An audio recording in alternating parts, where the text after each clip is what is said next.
Hello, today is Saturday, November 7th, 2020. Um, the discussion I selected is about modernity and tradition, dilemma of the Islamic Republic of Iran. Um, Recently, it's not a recent thing, but recently, television program Manoto aired a program that shows um, they are the power of elite of Iran. Their children are enjoying luxury lifestyle. However, their parents rejected those ideals, and that's why one of the clash that those, for example, Ahmadinejad or Hassan Rouhani, they had with the previous regime was about that idea. So I would like to talk about where the idea originated and how it evolved in the Middle East and brings us to the Islamic Revolution in Iran and how modernity is transforming Iran. The first man who brought the notion of westernization was the Egyptian man with name of Sayyid Qutb Ibrahim Hussein. He was an Egyptian man. He went to United States to study, to become a teacher, to pursue his higher education. And he saw the Western world in a light of debauchery, alcoholism, violence, sex, and he didn't like it. And he believed the Western values did not have any common merit and they had to move away. And this is the time that, for example, Egypt, under leadership of Kemal Abdel Nasser, is moving toward modernity. So the way someone could define modernity, that the Western values are coming into their countries and they're moving away from their traditional values. And in a traditional value, there is always this religion which is governing a nation. It seems that a religion is answering all questions, but that is one aspect of modernity. There are many ways of defining modernity. I will be coming on that one further. So he begins to revolt, and in Iran was Reza Shah Pahlavi, Turkey Ataturk, Pakistan, Afghanistan was the same thing. They had their leaders. Iraq, all these nations were moving away from tradition and moving toward modernity and progress. So, Mr. Sayyid Qutb Ibrahim Hussein says, this is not modernity, this is westernization, I'm rejecting it. And he began to have followers. Situation gets out of hand. Eventually, he was hanged. He was executed. So, what happened in Iran? Okay, so they said Muhammad Reza Shah Pahlavi and his father Reza Shah Pahlavi were moving Iran toward, or they were westernizing Iran.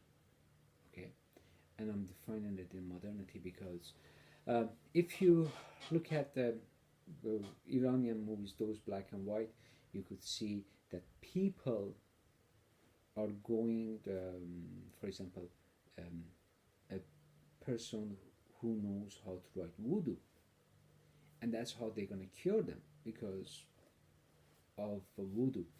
Um, and there were people were reluctant to go see a doctor who has studied hard. At that particular moment, for example, penicillin was curing people from illnesses. They didn't want to see the doctor, but they want to go see a voodoo man. That's what they were, and that's a modernity really coming down into it. There were issues with the cleric in Iran at that time, like for example, how to purify your stolen money. This is based on Ahmad Kasravi. Okay, like for example, you give portion of your money to the cleric if it's stolen, and your money will become pure, so you don't need to do anything else. So legitimacy. Or sex workers in Iran, during Pahlavi dynasty, there was a red district, okay, the new city they were called, or new town. um, but what happened, the cleric in Iran, they rejected, they killed sex workers, they did horrible things to people over there. But what happens um, in in the new era, they call it temporary marriage. Okay, you go to give money to cleric, they say, okay, you guys could have a union for a brief period of time, and man will decide how long this marriage will last. It just as long as you give the cleric the money, it's okay. But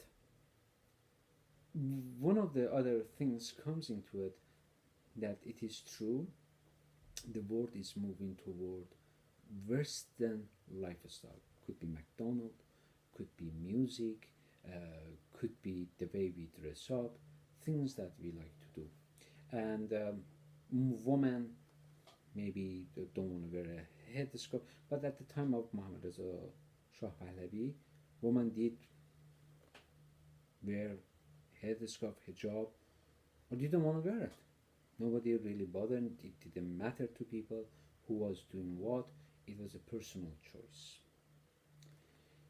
And the cleric in Iran obviously wants to have a Shia sex, and they said this is the only way to reach to salvation. Any other way is going to lead to damnation.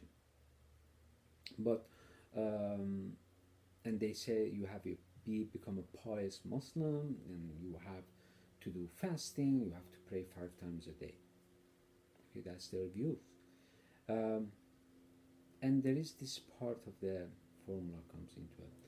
When the cleric took over the power in Iran, they saw Iran as a booty, as a war prize. I saw that myself. They were plundering Iran's wealth. It was very obvious. So the clerics in Iran themselves are very smart people, and they just hide money. They're very Machiavellian. Whatever they say, they will do opposite of it. They were saying, for example, we are religious, but they're not religious. Okay, be a simple person. Like don't do extravaganza, but they do it opposite. Don't drink alcohol. They drink alcohol in their homes. Like these are the well fact known.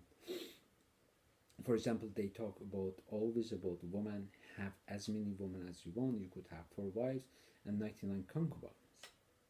Okay, they're not promoting a monogamy. They're not promoting a healthy lifestyle whatsoever.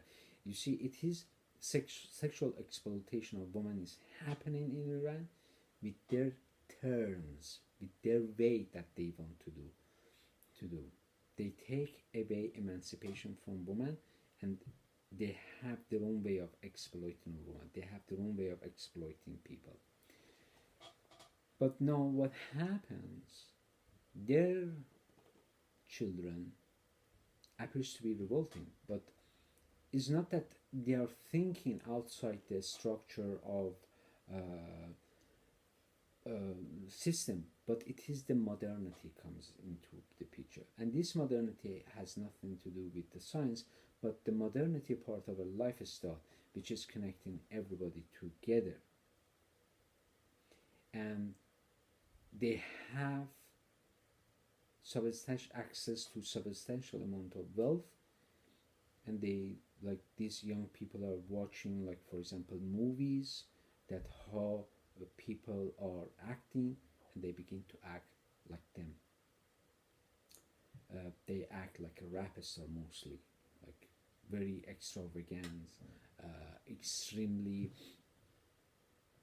not tasty, distasteful could be. At some point there's some nice rap music, but the exploitation of women is over there. But in these pictures there is one interesting video clip that we see these people, they call themselves rich kids of Tehran, they like to have religion, but it is limited to themselves, not to the rest of the community. And that's where the modernity really comes down into. Religion is a private matter, it's not a community matter. And that's what I'm talking about. This presentation also comes with the clause.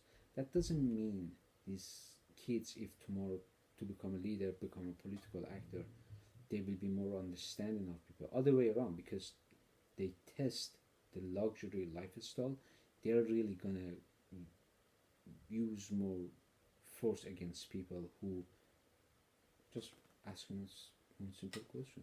They're gonna hurt them really hard. So the problem with the regime is not what I'm taking out of it, is not George Bush, is not Donald Trump, is not Joe Biden, is not the USA, is the force of modernity, which is getting into clash with the tradition in Iran. And that's not going to stop. It's going to really crush them down. And these are the force that they're going to really have a hard time. I don't know, there is no timeline for me to say, well, the regime in Iran really going to have a hard time to facing modernity by this particular time. But I can see it, particularly if we are connected, we are living in a global village, is going to crush the regime in Iran. And it's going to happen.